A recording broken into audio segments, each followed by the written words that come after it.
Nous allons recommander ce programme sous la grâce de Dieu. Seigneur, nous voulons te recommander ce programme. Merci pour l'initiative, merci pour l'inspiration. Je prie parce qu'il est écrit, l'homme ne vivra pas seulement de pain, mais aussi de toute parole qui sort de ta bouche. Ta parole édifie, ta parole guérit, ta parole sauve, ta parole restaure, ta parole bénit, ta parole vivifie.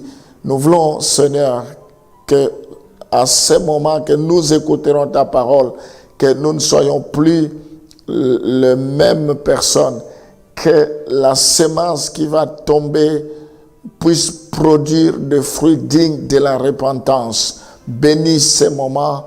En même temps, nous profitons pour te recommander toute la journée que les chemins soient balisés, que tout soit aplani. Nous voulons que toi, tu puisses te glorifier au travers de nous, que nous soyons des instruments efficaces que tu vas utiliser, Seigneur. Dans le nom de Jésus, nous t'avons ainsi prié. Bénis cette parole que nous allons écouter. Amen. Jude, chapitre 1, le verset 14. La Bible nous dit quelque chose là.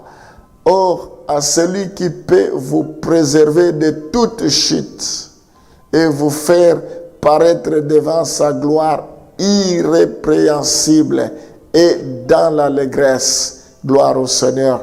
Celui seul qui est saint, celui seul qui peut nous préserver de toute chute, celui seul qui peut nous faire paraître devant sa gloire irrépréhensible et dans l'allégresse. Dieu est capable. Nous sommes comme l'argile entre ses mains. Celui qui est le potier, celui qui doit impacter notre vie, celui qui doit influencer notre vie. La sainteté est contagieuse. Quand on les reçoit, il nous contamine sa sainteté. Gloire au Seigneur. Tel il est, tel nous sommes.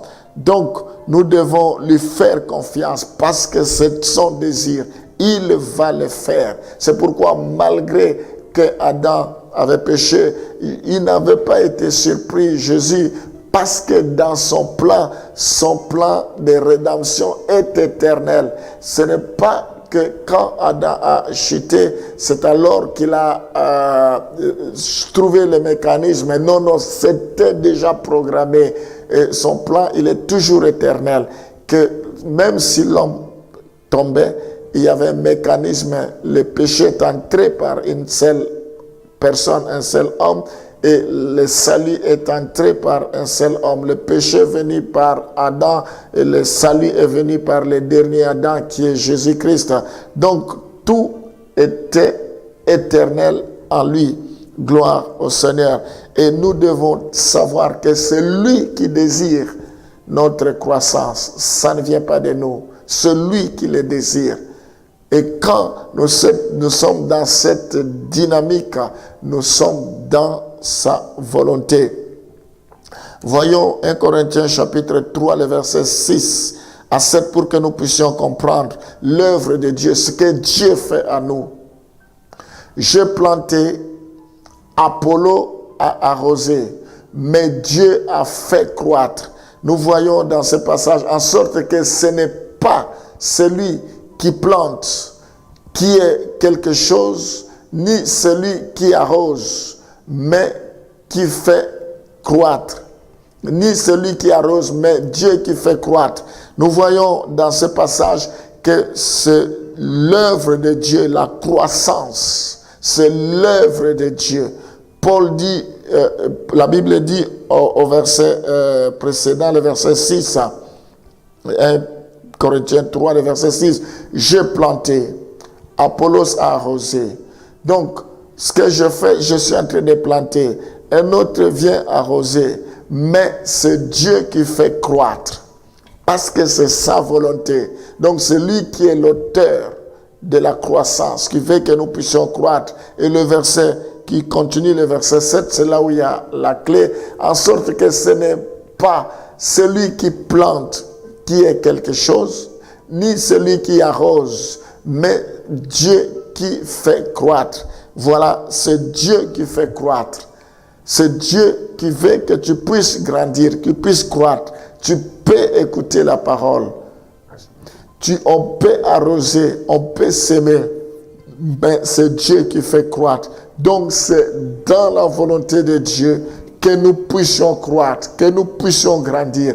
Et que malgré ce que Dieu fait pour que nous puissions grandir, que nous puissions nous épanouir, croître, et que si ce n'est pas le cas, nous devons nous poser des questions. Seigneur, je te bénis parce que tu désires notre croissance, parce que tu t'investis, tu t'es investi, Seigneur, pour que nous puissions croître, nous puissions nous épanouir. Ce que tu as lavé, choisi, justifié à l'avance, Éternel. Je prie pour que ta volonté s'accomplisse dans nos vies, que ta volonté s'accomplisse dans la vie de chaque frère, de chaque sœur, de chaque maman, chaque personne. Oh Seigneur, tes brebis entendront ta voix et ils te suivront. Oh, que tes enfants s'épanouissent dans le nom de Jésus. Je refuse le statu quo. Je résiste contre tout obstacle à la croissance de tes enfants. Que cela s'écroule au nom de Jésus. Que les liens soient rompus, soient brisés maintenant. Oh Seigneur, je déclare un nouveau vent, un nouveau départ dans la vie de tes enfants. Qu'ils s'épanouissent. Tous ceux qui m'écoutent ce matin, qu'ils soient animés par les pensées de l'épanouissement, de croissance, au nom de Jésus. Je prie pour que le ciel leur soit favorable, que tu accomplisses les désirs de leur cœur. L'homme ne peut recevoir que ce qui lui a été donné du ciel. Si tu es pour eux, qui sera contre eux? Ce que tu as sanctifié, que tu as lavé, que tu as sanctifié, que tu as justifié, que leur vie soit cachée en toi dans les lieux célestes, au nom de Jésus. Amen.